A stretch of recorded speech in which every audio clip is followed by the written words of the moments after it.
मैं एक उच्च श्रेणी के परिवार की हूँ, जिसको बोला जाता है ब्राह्मण समाज, जो आज के समाज में जो सर्वमान्य है, सर्वपूज्य है। मैं उस परिवार से हूँ और मैंने जिस कास्ट में शादी की है वो शेड्यूल कास्ट है। अब उसके कारण में ये दिक्कतें हुई थी कि मैंने अपने परिवार में तो छुआछूत की भावनाओं को महसूस किया, जबकि मेरे ख्याल से मैं जितना समझती हूँ किसी की भी जाति जो है उसके पिता के आधार पर होती है, लेकिन उसके बाद भी मेरे ही परिवार ने मुझे जाति से बाहर किया, ये बताते हुए कि अब मैं अछूत हो गई हूँ क्योंकि मैंने एक शेड्यूल कास्ट में शादी किया।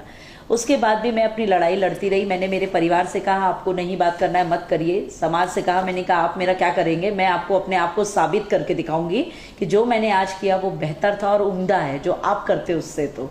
और उसके बाद में मैंने अपने जीवन में संघर्ष करना चालू किया। संघर्ष में मैंने बहुत सी मुश्किलों को झेला क्योंकि मेरे पिताजी, मेरा परिवार बोले तो मुझे, या मेरा समाज बोले तो ना वो मुझे आर्थिक सहायता देता था, ना वो मुझे मानसिक कभी मेरी मदद के लिए खड़ा होता था और ना मुझे कभी सामाजिक मदद मिल पाई है। मैंने अपनी लड़ाई खुद लड़नी स्टार्ट की। उसके बाद में मुझे एक मानव समाज का पता चला जिसमें मैं सर्वप्रथम वहाँ पे जिनसे मिली थी वो वहाँ के संरक्षक थे, जिनका नाम है कुंजराम साहू जी, जो कि एक लोकतंत्र सेनानी हैं। वो उम्र में 80 वर्ष से ऊपर के हैं और हम लोग उनको बहुत प्यार से बाबूजी या दादाजी भी बुलाते हैं। उन्होंने फिर मुझे यहाँ के चेयरपर्सन सुबोध देव जी से मिलाया और जिनसे जब मैं मिली तब मुझे एक मानव समाज के बारे में पता चला। उस दिन मुझे ऐसा लगा कि हाँ ये मेरा परिवार है, क्योंकि ये मुझे कभी बहिष्कृत नहीं करेगा, ये मुझे कभी यहाँ से हटाएगा नहीं। इस संस्था से जब मैं जुड़ी तो मैंने देखा ऐसे कई पीड़ित वर्ग के लोग हैं, क्योंकि देखिए जो अंतरजातीय विवाह कर लिया जाता है ना, उसके बाद में जो ये जाति के ठेकेदार बन के बैठे हैं हर समाज में, इनको ये लगता है कि ये सर्वोपरि हो गए हैं संविधान से। डॉक्टर बाबा साहेब अम्बेडकर का बनाया संविधान, जिसमें ये कहा जाता है कि जाति व्यवस्था कुछ नहीं है, ये एक अंधविश्वास है, ये एक रोग है, मानसिक रोग जिसे आप हम पाल के बैठे हुए हैं, जिसका उपचार करना जरूरी है, जो कि कहीं ना कहीं शिक्षा से ही हो सकता है। और वो जो शिक्षा का स्तर है वो मुझे ऐसा लगता है कि आज भी इन लोगों में सिर्फ कागज की डिग्री पाने तक है, जो वास्तविकता होनी चाहिए वो इन लोगों में नहीं है। तब मैं इस एक मानव समाज के संगठन से जुड़ी और मैंने उनके साथ में मिलके ऐसे पीड़ित परिवारों की मदद करना शुरू की, जिसमें हमने कई ऐसी जगह जहाँ पे ये चीज़ें बहुत ज़्यादा है वहाँ विचार गोष्ठी करवाई, लोगों को समझाया, जागरूक किया इस क्षेत्र में, और जागरूक करके उनको इकट्ठा करना शुरू किया। उन्हें हमने कहा आप डरो मत, हम आपके साथ हैं, आप लड़ो, आप संघर्ष करो, हम आपको सपोर्ट देंगे, किसी की ज़रूरत नहीं है। हम जब संगठित हो जाएंगे हम खुद एक बहुत बड़ा परिवार होंगे, एक समाज बनेंगे हम, और जब एक समाज बनेगा तो वो एक समाज लड़ेगा भी। एक मानव समाज जो है वो अंतरजातीय विवाह से पीड़ित, जिन्हें समाज पीड़ित करता है, उनके लिए तो उनके क्षेत्र में कार्य कर ही रही है कि अगर उन्होंने अंतरजातीय किया है तो इसमें सरकार की कुछ योजनाएं भी रहती है जो उन्हें मिलनी चाहिए, जिन्हें हम देखा जाए तो हंसी आती है उसके, अगर आंकड़ों की बात की जाए तो सरकारी योजनाएं मेरे ख्याल से 100 लोगों को अगर मिलनी चाहिए तो 100 में से सिर्फ 2 ही लोगों तक पहुंच पाती है, बाकी को तो वो योजनाएं ही नहीं मिलती है, उनका लाभ ही नहीं मिल पाता है। जैसे कि जिन्होंने इंटरकास्ट मैरिज किया उन्हें कुछ अमाउंट 2.5 लाख रुपए तक की मिलने की व्यवस्था है सरकार से, वो प्रावधान तक तो वो बच्चे पहुंच ही नहीं पाते हैं, क्योंकि उन्हें सरकारी कर्मचारी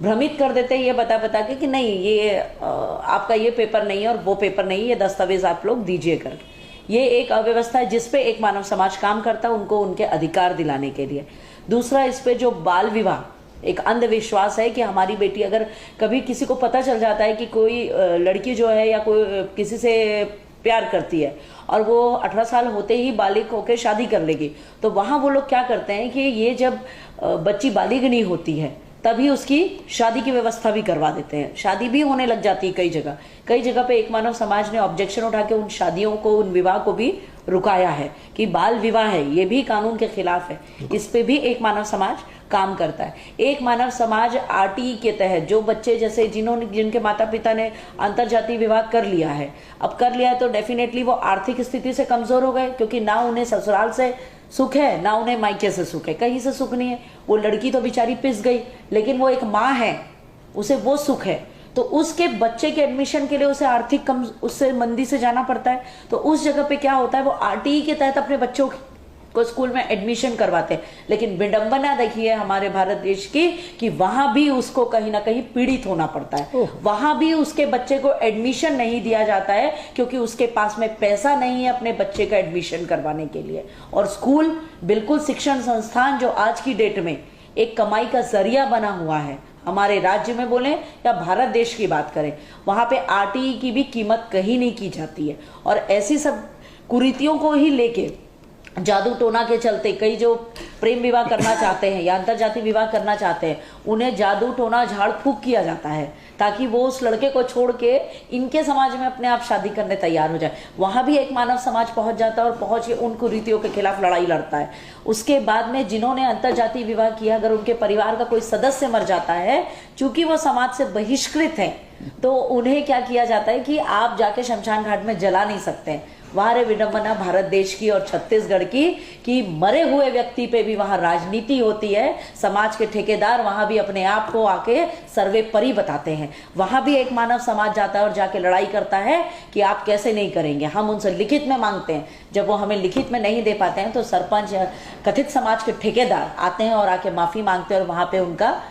सारा जो दाह संस्कार की क्रिया है वो तब करवाई जाती है। ऐसी कई चीजें हैं। किसी का पति मर जाए तो पति में जो भोग खिलाने की प्रथा है कि भाई आप हमें खाना खिलाइए, 13वीं करिए, 10 गात्र करिए, उसमें भी क्योंकि वो तो अंतरजातीय विवाह कर लिए हैं, अभी उनको तो आर्थिक मदद जो अगर उन्होंने कमाया तो ठीक है, पर अगर किसी घर का मुखिया मर गया तो आर्थिक स्थिति उसकी वैसे ही कमजोर है। वहां पे फिर एक मानव समाज अपने तरफ से पैसे इकट्ठे करके उनकी 10 गात्र के कार्यक्रम में भी सहयोग करता है। ऐसी कुछ चीजों के लिए एक मानव समाज निरंतर प्रयासरत है, क्योंकि